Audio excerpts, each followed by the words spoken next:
Get ready for the dictation. Ready? Start.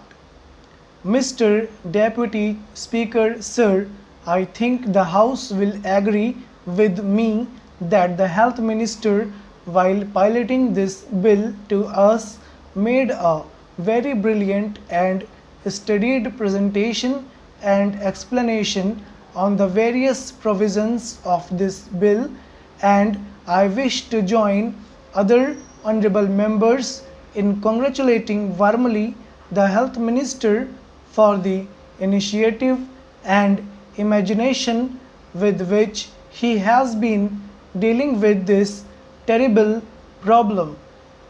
This is a good measure in the right direction because of the fact that several of the honorable members who have spoken before me have touched on the various aspects of the law. I would rather view this piece of legislation more from human and philosophical angles than from a purely legalistic angle. A piece of legislation such as this, which is a social economic legislation, obviously is to be preceded by public opinion. I understand that it is only the pressure of the public opinion which has compelled the government to proceed in the right direction, and they have rightly done, but it is the continuous pressure of public opinion which will make the government find out what are the effective ways and provisions in the legislation and what are the defective things which can be later on removed by further amendments. I hope the government will have a constant eye on how the public opinion reacts to the various legal and penal provisions contained in this measure.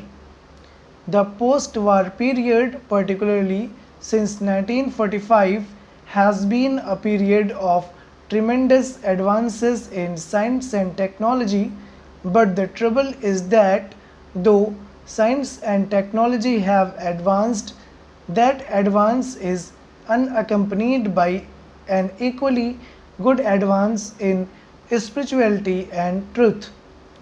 When science and technology unaccompanied by spirituality and truth go ahead, they create havoc sometimes, and one of the havocs created is what we see today, this adulteration in the spheres of food articles, drinks, etc. This unsocial attitude and profiteering mentality about which the minister made a very right reference in the beginning of a very small majority has a tremendous impact on a big majority. I should say the entire nation. These unsocial and antisocial attitudes and activities have to go, but they cannot be removed merely by legislation. They will ultimately go by the pressures of a very strong and continuously vigilant public opinions and enlighten public opinion all over the country. Stop.